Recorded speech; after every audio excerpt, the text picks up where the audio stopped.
call Lord yahawah, bahasham, yahawashi, bahasham, the honors of the elder and apostle of GMS, who I've learned this truth from via the internet.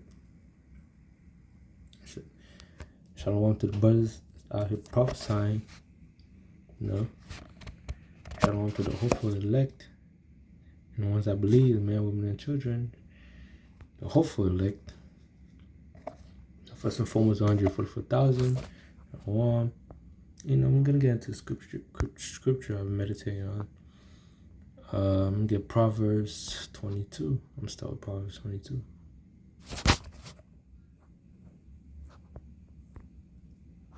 Proverbs 22 and 2, it says, a prudent man foreseeth the evil and hideth himself, but the simple pass on and are punished. Let's get that word for prudent. I just want to do a quick lesson. I'm re-recording this. Something went wrong with the recording, man, but hey, it happens. This is a prudent. It's subtle, shrewd, crafty, sly, sensible, crafty, shrewd, sensible, prudent. Let's get that word, sensible.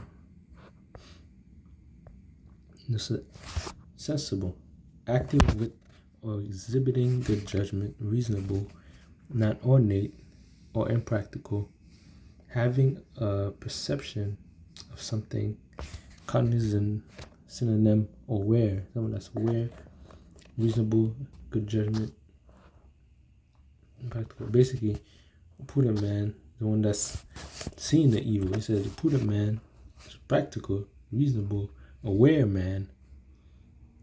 Foreseeth the evil. We see the evil that's coming in. The hopeful elect see the evil that's coming in. It says, and he hideth himself. He hides himself. Where do he hide himself? To the scripture. The whole scripture. Under yahawah, bahasham, Yahawah's wing. He said, but the simple pass on and are punished. The simple pass on, they don't seek the Lord. The prudent hide himself. We seek the Lord, seek for answers, seek righteousness. He said, but the simple pass on and are punished. Simplicity, naivete, simple, foolish, open-minded. The foolish pass on, the simple, naive pass on, and are punished. Which is the punishment, the ultimate punishment is going to be Jacob. First and foremost, it's going to be Jacob's trouble. Then the final punishment is going to be that lake of fire,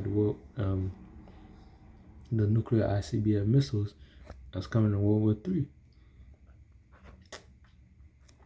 Let me get Matthew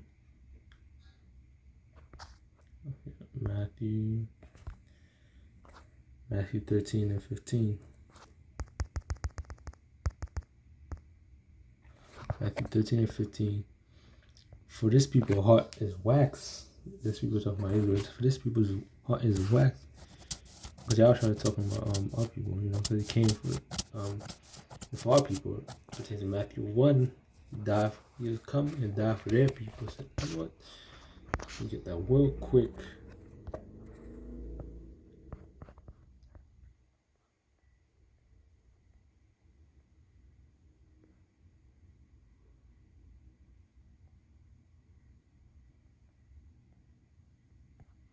Matthew 1. There it is. It says, and he shall bring forth a son, and thou shalt call his name yahawashi, for he shall save his people from their sins. So you know who yahawashi, who the word English called Jesus Christ came for, and died for. But let's move on. I have to get that quick. You never know. 13 and 15 says, for this people heart is wax gross, and their ears are dull of hearing, and their eyes they have closed, lest at any time they should see with their eyes and hear with their ears, and should understand with their heart, and should be converted, and shall heal them. The wax gross, goes with darkness. He said their ears are dull of hearing. You can tell them 100 times, it makes perfect sense, but they can't receive it. They can't receive the truth. And the eyes, they have closed. They close their eyes. They close their mind. the eyes they have closed, they see these things, but yet they're going to run into everything but yahawashi. I said, lest any time they should see with the eyes and hear with the ears, and should understand anytime they should hear and understand this truth. They close right now. The wicked all people closed off the truth, man. They're void of light. It says, and should understand with their heart and should be converted. Because when you come into the truth, you understand with your heart, with your mind. It should be converted. I should heal them. If you're converted, come back to law, statute, and commandments to your heritage, so-called Negroes, Latino, Native American, the Israelite that the scriptures speak of. It says, let's get the heart. That means your heart. Your heart is like you can't think with your heart. You can't. It's an organ, pump blood. Let me see. Heart, cardia. Strong's G 2588, cardia. Cardia. It says the heart, the organ in an animal body, which center of circulation of blood, and hence is regarded as physical life, denotes the center of all physical spiritual life, the vigorous sense of physical life, a center of vigorous, but the soul or mind, as it is the fountain and the sea of thoughts, passion, desires, appetite, affections, purpose, endeavors of the understanding, the faculty and seat of intelligence, of the will and character of the soul, so far as it affected and stirred in a bad or good way, because the Lord stirs the minds of people, stirred in a bad or good way. And send a demon to make them do this and that. Put a spirit on somebody to do this and that, whether it be good or bad. Or of the soul as the seat of the sensibility, affection, emotion, desires, appetite, passions, of the middle of the central and inmost part of anything, even though inanimate, which is keywords be part, inmost and endmost part of everything. With soul, will, character, understanding, soul, and mind. That's what he's talking about when he talks about heart. And the heart, they come to the understanding of who they are. Come back to the Lord, yahawah, keep the Lord's statutes and commandments to the best of their ability, because you're in captivity. You're not going to keep it perfectly, but he knows your mind. It's going to be in your mind to do so. They say, stir up the mind, whether it be good or bad. It says it here, it says, and they shall be converted. That means your heart is changed, your innermost part is changed, your character is changed, your soul, your mind, your spirit changed. The spirit that's in you is going to be, if it's a righteous spirit, it's going to be a righteous spirit. You're going to come back anyway. That's how they elect. It's hope that we're vessels of mercy.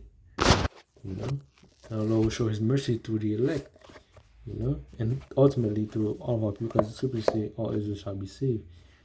I'm getting off topic, but it says, which you see and have not seen them, and which you hear those things. It's a very for many prophets and righteous men have desired to see these things which you see and have not seen them, and to hear these things you hear, which you hear and have not heard them. Because we're blessed, to be able to see these things that's coming, even though it's perilous time, but we see the kingdom that's coming.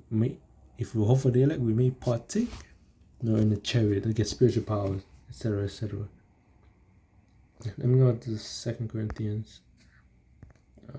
Let me go up so we don't went to the same part, but lower than the recording stop out of nowhere. 2 Corinthians 4:3, it says, but if our gospel be hid, it is hid to them that are lost, in whom the God of this world have blinded the minds of them which believe not, lest the light of the glorious gospel of Yahawashi, the Mashiach, who is the image of Yahweh, should shine unto them. So this gospel, this new song in the scriptures is the light.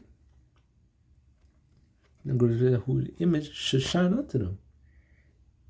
But the truth is hid to them that are lost, because our people are lost. Because their heart is engrossed with darkness.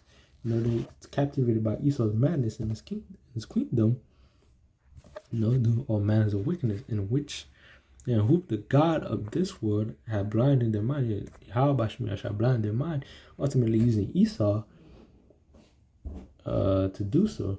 Through Christianity. That's why you see how people going to Christianity, Muslim, Kemet, Egyptology, some madness, man. They be coming up with nonsense, talking about reptilians. I mean, bugged out, man. Hey, it is what it is, man. Let me get John. Yeah, that's a scary thing, man. You'd be better off starting fresh in the mind, and learn these things.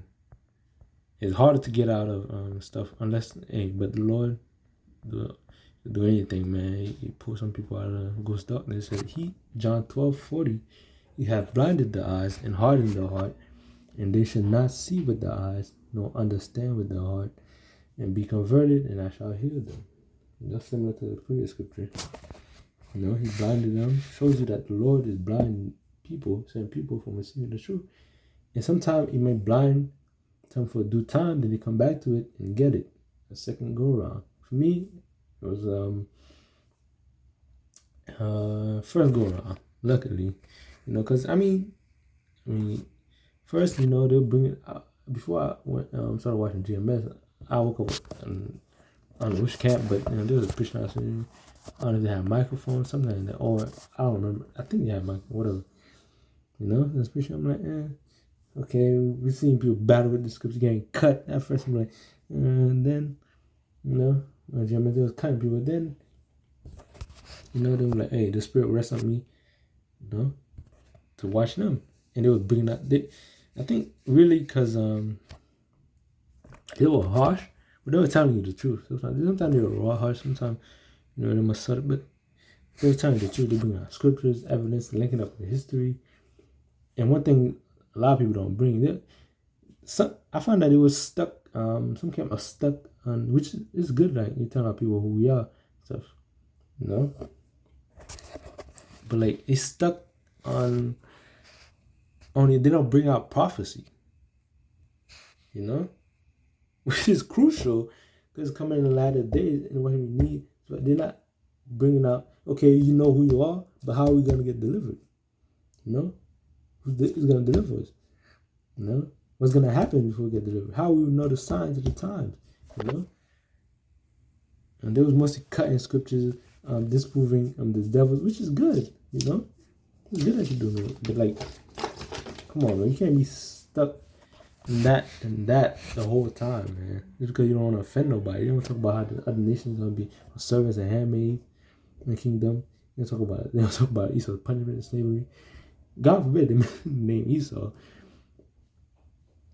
Slakia. But hey, I'm talking about Slakia, but they're scared to mention it now. Like, bruh, they're on and they focus on GM trying to disprove them. Spend all that energy while everything's happening around them and not looking at their inward parts to see what, the elders and apostles are saying to correct them. But hey, that's neither here nor there. Let me get on. Got sidetracked. It said, my people. Second Chronicles, let me get that. I ended after this. Second Chronicles 7:14. It says, my people which are called by my name. It says, my people. Who's the Lord people? Israelites. My people which are called by his name. By my name, shall humble themselves and pray and seek my face and turn from their wicked ways. Then I will hear from heaven and I will give their sins and I forgive their sins and will heal the land. Which we know and the elect will have a covering for their sins because they took heed. Look at the Spirit, it was predestined. That's what they call the hopeful elect. It helps you humble yourself. If you knew you was the elect, would you be as fearful as you are now? Think about it, man. If you know you're going to get 100%, you're not 90%, you could be 90% sure, whatever. The Lord dealing with you, whatever. But you would still 90% sure there's 10% chance. And the Lord might put you to death. Wake up somebody else, put it in your spot. Because some people fell out the truth. If you can't be proud, you gotta humble yourself. You gotta watch yourself. You know, if demons hop in your head, try to get proud, you gotta check it. Which some people don't check it and let it build up, and now they're in arguments. You know, they're bugging out, finding out truth, or just saying bugged out things. Yeah, but hey, scriptures say the seeds and the deceiver are his. So the Lord controls all that stuff. You know, with that, shalom. Hope this was edifying.